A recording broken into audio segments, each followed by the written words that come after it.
Welcome back, everybody, to Behavior. This is Pink Frock Yellow Boots, working towards achieving holistic health for everybody. Today, I'm here to cover the notions that we hold about masculinity and femininity, not with regards to gender, but internal energy that we associate with. Here, I'll not be speaking about gender identity or sexual orientation, but simply the two energies that are very prominent in our environment and which are the basic of sustenance, survival, and creation.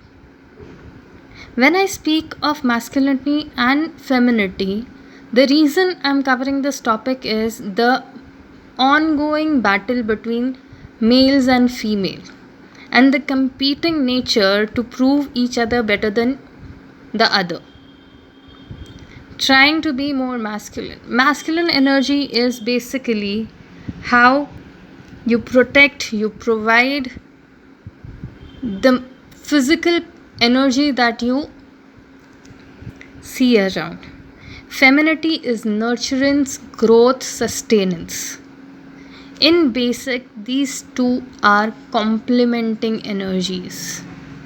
We cannot see them as one better than other. The two are absolutely necessary for a healthy creation, for a healthy living. Now, as humans, we are provided with both the energies, both masculine and feminine energy.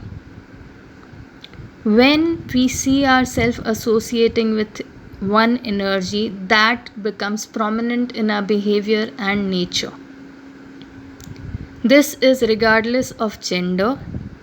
This is regardless of social acceptance and sexual orientation.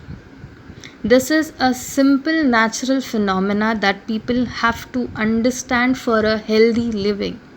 Because when you go against what's naturally yours, you will create an imbalance in yourself that will hamper your peace and health. Equally, when as you associate with feminine energy, but you try to be a male, according to the social demands, it is going to have a complex and conflict inside you as you are not being true to yourself. It is important to understand that no matter how you are born, what energy you associate with yourself with is going to be a major cause of who you are. And when, because of peer pressure, social circumstances, your biological gender, you try to be something else, or even circumstances when you have to take up things that are not in your core nature, it is going to hamper your inner peace, your inner balance, your inner abilities.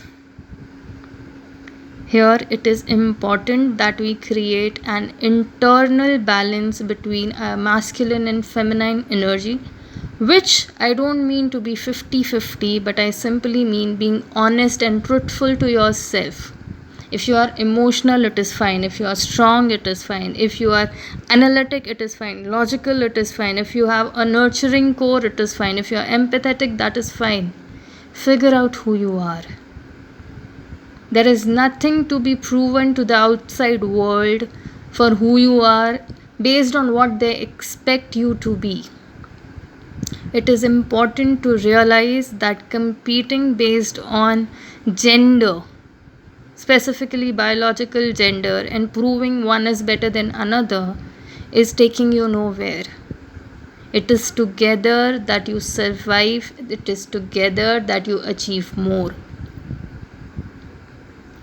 The reason that I'm here today with this topic is to make sure that adults as well as the teenagers and youngsters who are exploring new eras, who feel nothing can stop them, understand that when a tree is there, the twig is supposed to be a twig, the flower is supposed to be a flower.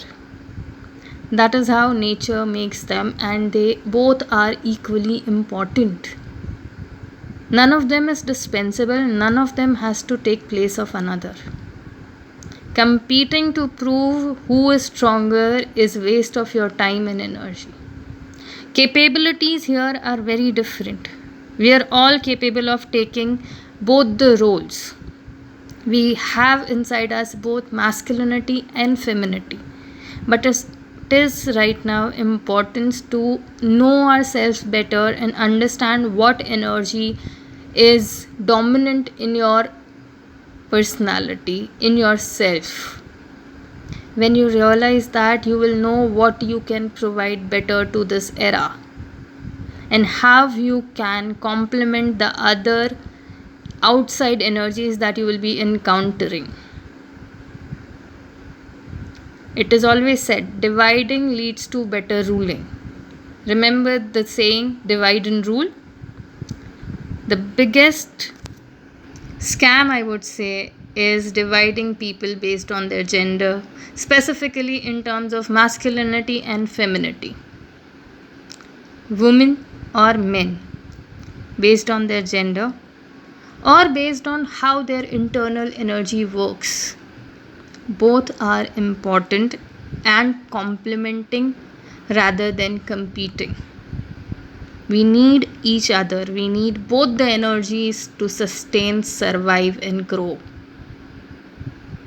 If you have questions regarding your internal energy, if you are figuring out what is your dominant trait, if you are figuring out what you relate to more, get in touch with me. Read, understand, and when you read something on the internet, make sure you use your analytic mind. Make sure you know, is the source credible? Competing is only wasting your time rather than developing the skills or nurturing the skills that you already have. Both femininity and masculinity are equally important. Here it is also important to make sure that we don't make it toxic or we don't have superficial or imaginary expectations from our energies.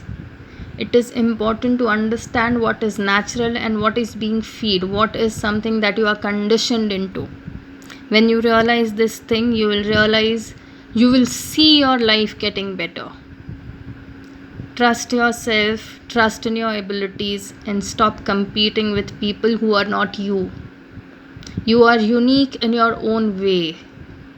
There is nothing to be proven to the outside world on how better you are. Once you nurture your skill, once you sharpen your skills, you will be seen as somebody who has value to provide.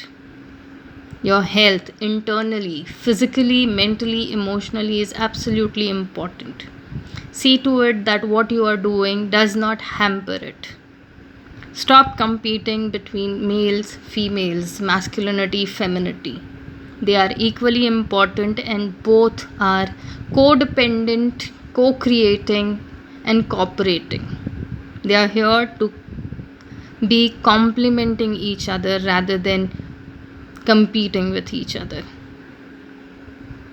Have a safe weekend.